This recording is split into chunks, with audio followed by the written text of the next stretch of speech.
Welcome back! Cheese be with you! Xandu xaqsam. Anyway, kullu najlu, għawnek, tħalna jina bniedem ferriħ nħobbi ċajta, pero tant inti interessanti, John, li jina perswas kif kolli telespettaturi ħajibqaw imwaħlin, nistaw najdu mkaħlin ma' televizjon, tant għandek ħafna, ġralek ħafna ħajtek fil-karrier tijak kif ukoll personali. Mela, wara li spiċċajt dil-karrier nistaw najdu, enjoying the fame. Xamilt inti, xamilt? I was lost. You were lost, maġġara you were lost. Ħassejtek down? Yes, in every way. Musically. Abdek id-dwejja. Musically, mentally, love-wise, financially, everything. Ma kellek xej? Xej. So how did you cope? Kif ikkopjajt? Kif xamilt inti to get back tiġġielet? Ma ġilet. Le, mux tiġġielet fis-sens tiġġielet mal-ħajja. Kif għamilt biex inti tkun strong bizzejiet? I took it like, I mean, this is the way I look at life. Chin, by the way. Cheers. Never above you, never below you, always with you. Storja jgħame biex jħodri inkompli. Allura, dik il-fejn, kont hawnhekk, daqqa waħda, pum, sabta. I used to go to independent companies that started rising in the 80s, and they wouldn't even have my music. I used to go everywhere. Nobody wanted my music. And I started to think, what am I doing wrong? What is bad? What? Because it was the Sex Pistols, it was another revolution. And it was a culture shock for me because I was a ballad singer, and if you see the clothes I used to wear in those days, which were quite chic, and I used to go to London wearing Armani and you know, my Cartier lighter and my, you know. Mandekx bajru għak joġbok. Le, ta' falli xennajlek, għaxam tant tamet reklami, xenna jow klieta, għan il-Glim Voices, ta' biex tal-lasni. No, what I mean is, in England, then I went to the club where all the bands were hanging about, and that's the Speakeasy. And I saw Rod Stewart, the Sex Pistols. Everybody was wearing stilettos, satin trousers, long hair. Everybody's doing heavy drugs. It was like, you know, I was wrong. Pero jina naf, ġviri kont waħdek kont single dak il-żmien, meta inti kont up here, waqaj down there, kellek tiġilet mal-ħajja biex naturalment ma jaqbdekx depression. Int għajt ma' persuna li sallum ġurnata inti bqajt maħħa and she's your rock, nistaw najdu l-mara tijak Mary, nselmula minn hawnhekk il-Mary. Ma nolbu salajlek kif int għajt ma' Mary, but you met Mary, il-mara tijak? Int għajt maħħa Malta, il-mara tijak Ingliża. Yes. Int għajt maħra, ma mux importanti kif int għajt u fejn għajt, pero Mary sallum il-ġurnata tajnek fil-mużika tijak, fil-xol tijak, she stands by your side in your ups and downs. Issa, waħda mid-downs li kellek dal-axħar inti, ma nafx kamilu, setxur, sanilu, kamilu. Li inti abdek il-marda kena tal-kanċer. Yes. Kamilu issa? A year and a half ago. Sena u nofs, jina niftakar għal xaħna. We're coming into 2 years, I think. Kont niprofa jien ukoll bħala ħabib tiegħek inkun support in a very small way. Mhux ngħidlek biex inkun kemm jiena qaddis or whatever. No, you have been. You're a friend at the end of the day u għamilt minn kollox biex forsi inferħek u anki nitlob għalik għaliex le. Jiena kulħadd jagħmel li jemmen. Ma li smajt l-aħbar li kellek il-cancer. L-għonet naħseb ma taċċettaħħix. Ma nafx kif beda jaħseb moħħok. Aċċettajta. Aċċettajta mill-ewwel. It's reality. Ija ma bżajt? ċertu biża daħħal fik? I don't know. Li daħal fija żgur, big question. What next? When am I going to die? That's what I told the consultant. Have I got time? And he said, what are you talking about? He said, we're not talking about you dying, we're talking about solving this. Alla ħares għad kieku ġej f'dak l-istat fej konsultant tijak għallek, skużani għanajlek bil-rispet kollu Le, le, le, le, għanajlek, le. għallek mandekx ħafna biex teħx, bżajt, kontet tibżaj u le? Jista jgħidili issa. Alla ħares għad? Le, għaxin jgħad f'remission. Ġifiri, Kull siċċu titmur testijiet u tamil Yes, eżami. and, Ma sissa jgħat all right, let's speak positive. yes. Let's speak positive. Yes, Sissa but it's- jgħat, musa nqoddu tajt. But you can't rule it out. But you can't rule No, it you out. can't rule it out. Isma, nista naħorġ minn hawnhekk jiena miegħek u tajjarni karozza. Alla risqat ma you can't rule out anything. Let's put it that way. Però ħanajdu in remission, qed tagħmel testijiet, eċetera, inti kollox okay. Però bżajt inti kont taċċetta l-fatt li isma' jiena ħammut kieku. Imma u l-consultant ma għallix li ħammut. Le, ma inti bżajt ukoll ġin kont Le. ikellmek ukoll, anke fuq l-Skype, fuq telefon, eċetera. Tiftakar meta inti għatli darba minnom għax inġib ninse, you actually told me, but what's the bottom line? And I said to you, there's a big chance that I won't pull through. Because Għalek qed ngħidlek għax inti kellek because they had to cut a lung. sewwa. And there's no certainty that that's going to be successful. And there's no certainty that we have actually eradicated the cancer. Because the cancer moves. Però ħanajdlek ta' Yeah. Like il-cameraman jista' insomma, you're looking quite I'm healthy. putting up, Zitt which- il-peace, qatt ma kontek inti John, No. which is a good sign naħseb. It is, because if I'm podging up, that means there's no cancer I see. inside me. If this goes and I'll start shrinking, that means there's a cancer. Però għadek ma rispondejtniex bil-rispett kollu, kieku għallek għal-ħares għatu najda par eżempju, saqsik b'kull rispett, Ara, kieku inti kontab li ħatmux. biex nansejjak, we have to imagine the scenario. If he tells me tomorrow, oh, it's spread to your brain, or it's spread to your colon, or it's somewhere else, and then how am I going to think? I'm going to think my time is up. Però tibza, tkun għandek dik il-biza Jien fik kont li... nibża qabel. Jew taċċettaw, tajt isma' mhux jagħmel koħed irid imut. Naċċetta. Inti diġà mitt imma. Yeah. When did you die? In 98 when I Imma had... xieġifieri di diġà mitt, ma nistax nifhimha, inti qed tajt li inti diġà mitt. X'vol diri diġà mitt? Waqfet qalbek, ma konċet tieħu nnifs għal xi sija xiex. Yes. Spjega mhux qed niċċajta, I mean I'm trying to understand meta wieħed jgħid. In 98 I actually had a massive heart attack. Oh, it was a goner. I was resuscitated, and I'm lucky to be around. But in the process, I went into that amazing place, Ekk jgħidu, which everybody. Ekk jgħidu, ħamma fegem, jgħidu meta wieħed imut għal ftit sekondi, minuta, whatever, jaraw din it-tunnel ta' dawl, ħafna paċi. Mux dawl, dlam. Knowing my luck, nkun fit-tunnel, jgħu kħat papa l-ħon, għalli bid-duħħan, jinna, but that's my luck, ħanajlek. Did you actually die? Ġiviri, inti mitt. I think I did. Xrajt allura, xrajt? Meta mitt? You just go in a place, and it's an amazing place. It's a warm place. I felt like I was in a... Ma mitx fil-power station, u? Nah.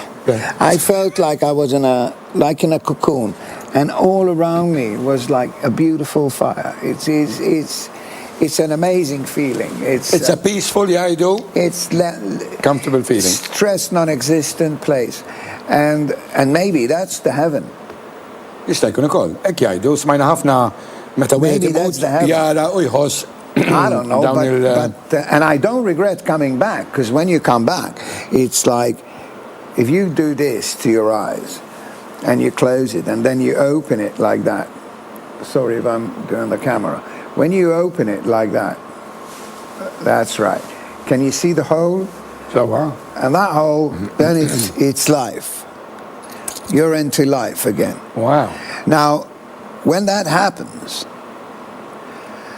it's you don't regret, or you're just going with the next step. But when on hindsight, when you think about this, you think that was a nice place, you know. So doesn't frighten me. What frightens me is the love that I will lose on earth, and the actual people that are my heart that I will no longer enjoy probably. I see. Talking about death, nitkellmu dwar il-mowt, inti ma nafx kemm sena ilu niftakru It's l-ħuk. not death is meta jkollok tagħti. Mhux death. Skużani, aħna l-Malti ma tafx kif aħna bit-THs. Le, għandek raġuni. Però meta wieħed jitkellem dwar il-mowt, qed nitkellmu dwar il-mowt, mhux biex nitkellmu dwar il-mowt, però kellek ħafna esperjenzi tiegħek personali u personali wkoll. Ma nafx kemm sena ilu kont nafu il-ħuk. Raymond, marġi semmi, pero tu semmi inti. Uħallina Raymond, ukoll, Ray. Kif ikkopjajt? It was very hard. Kontu close? Very close. He was the first death that I ever experienced. He was the first death that was part of my heart, and that was tough. He was young. He was cool. He had a sense of humor like nobody's business, and it's something that we've enjoyed for a very short time. Kemm senilu, John? We're talking. He passed in 1987. 87, daqshekk ilu, sibtu fil-90s jiena, u riċentament niddejja insaqsik, jew insemmik, jew nsemmi ommok ħallitna wkoll. How long has that been now? That was in 2008, and yeah, that's when I came over to Malta, and now I come, for a good couple of months in the year. It's brought me back to Malta because I was here for the 6 months that she was passing, and I was with her nearly every day, and I spent some precious moments with her. Mr. Najdilkom, she was a lovely mother, niftakar ma konċ nafa jiena ħafna, pero darba wassalna, għax aħna ħbib wara kollox, u wassaltek taslima fejn toqgħod jew kont toqgħod inti, and she was in the door ftit qabel ma mardet miskina, and she was over there, ma naħsibx li kienet taf min jiena, u ma ratni miegħek. Oh, hello dear, God bless you. She was such a lovely, God bless her. On a lighter note, biex issa we get out of these thoughts, morbid thoughts. Inti komplejt, tistinka, għadek famuż, popolari, fi Gżejjer Maltin, Luka Radio li konna nsemmuh minn hawn ftit ieħor, komplejt tikteb id-diski, per eżempju, Far Away, Fade Away, This Time, Better Man, u ħafna diski oħrajn. Difatti, għadek kif ktibt kanzunet oħra, li nitkellmu, mux ktibta, hija cover version. It is my first cover version, pero għadnajdek. Għadta fuq il-radio, fuq l-istazzjon tal-radio, ġismi għam xok. Ġiviri, meta ġismi xok, you get all those tingly bits or whatever. Tajt, il-marelli, kemm nista' ngħidlek jiena għandu ilek kemm il-darba u għandi l-kollegi tiegħi DJs ukoll fuq stazzjoni tal-radio oħrajn li ħajdoqgħu wkoll li jisimha No Mountain. No Mountain, li kien kitibha jew kanta? Kien kanta Marvin Gaye. Għajdli dwar Marvin Gaye. Okay. Kif kien ħabib, meta tajt kien ħabib għax kont tafu jew vera kien ħabib? Le, konna close. Ħajtlu Marvin Gaye. Kif kien ħabib tiegħi Marvin Gaye? Ħatan li ġifi. Marvin Gaye kont intqajt miegħu party Londra. U minn hemm we moved on. U fil-proċess introduċejtu ma' Henry Hathaway, il-producer tiegħi. U għamlu deal li produċi li album.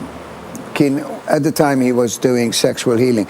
But musically he was actually living sexual healing. He was actually living that album.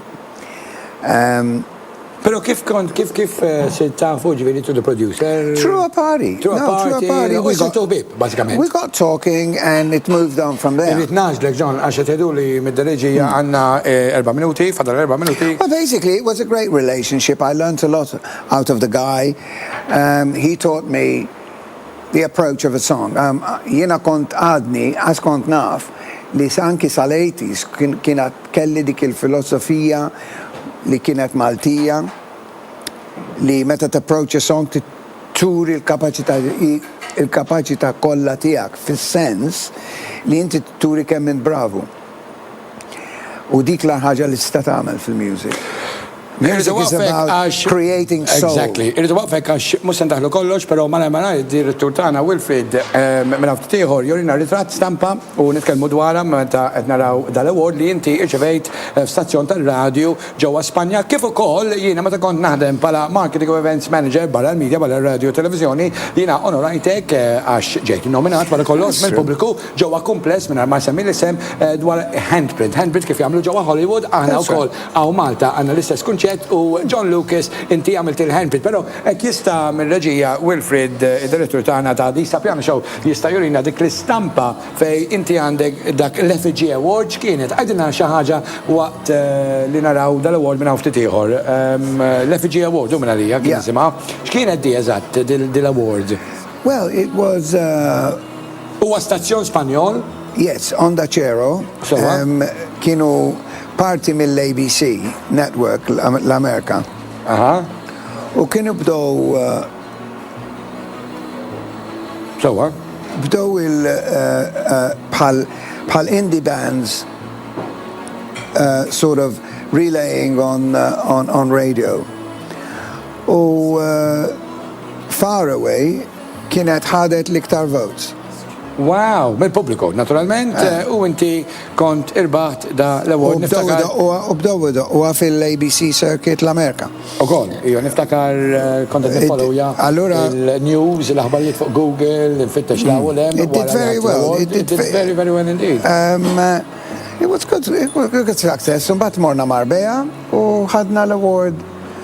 It was quite a ma nice nafx jekk nistgħux jew għandna xejn nurruha dal-award, però malaj għax qed jagħmlu l-sinjal li rridu nkonkludu il-lejla nispera li ħadd gost magħna anke telespettaturi dwar il-woodenman jukebox. Inti għandek prodott mhux għax switchek il-ġanr toġobni il-kelma ġanr ta' mużika ta' ċertu klassi dan il-programm fuq ir-radju kemm lokali hemm stazzjon lokali mingħajr ma nsemmu liema stazzjon u anki Luka Radio kull nhar ta' ħadd fl-10 ta' filgħaxija English time li jkunu 11. Le. 9 o'clock English time. 9 o'clock English time. 10 o'clock. Għax huma b'sija u għana. Il-Maltin, they can go on the internet, Luka Radio, L-O-O-K-E-R-R-A-D-I-O. Radio, naturalment. L-O-K-E-R-R-A-D-I-O. Ġviri L-O-K-E-R-R-A-D-I-O.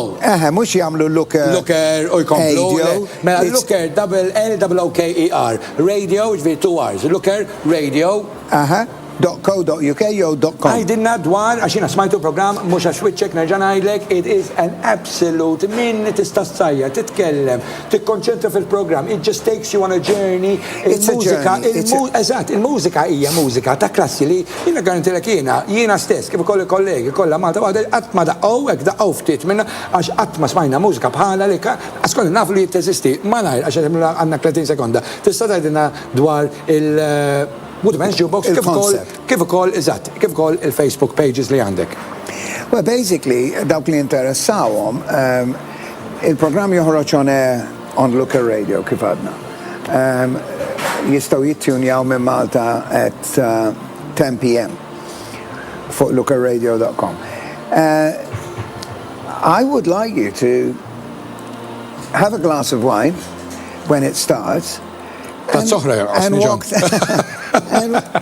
walk through the program, because the program takes you from one genre to the next, and the idea is that 3 songs, for instance, of totally different genres fuse together, and it's what it is. And the good thing, if they miss the program, they can go on Woodenman's Jukebox on Facebook, Woodenman 'S Jukebox on Facebook, and there are 2 pages. There's a like page they can join, and there's a group page. But on the like page, there's all the shows with players that they can press the button And there you go, voila, 1 hour of good music. Also, it's good for clinics, hairdressers to get their laptop, put in the pin to their speakers, and there you go. You've got all the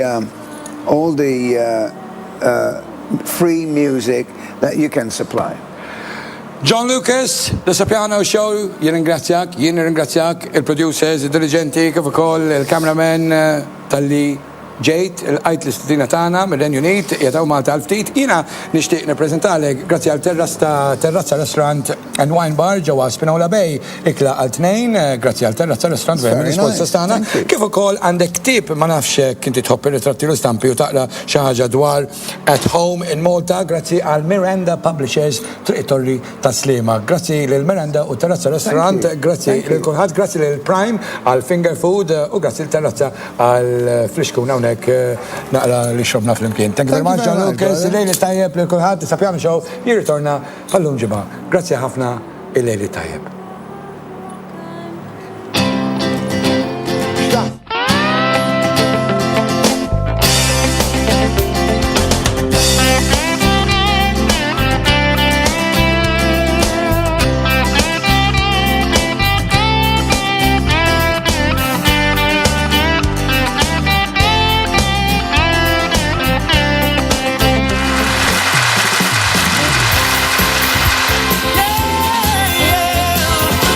Sapiano.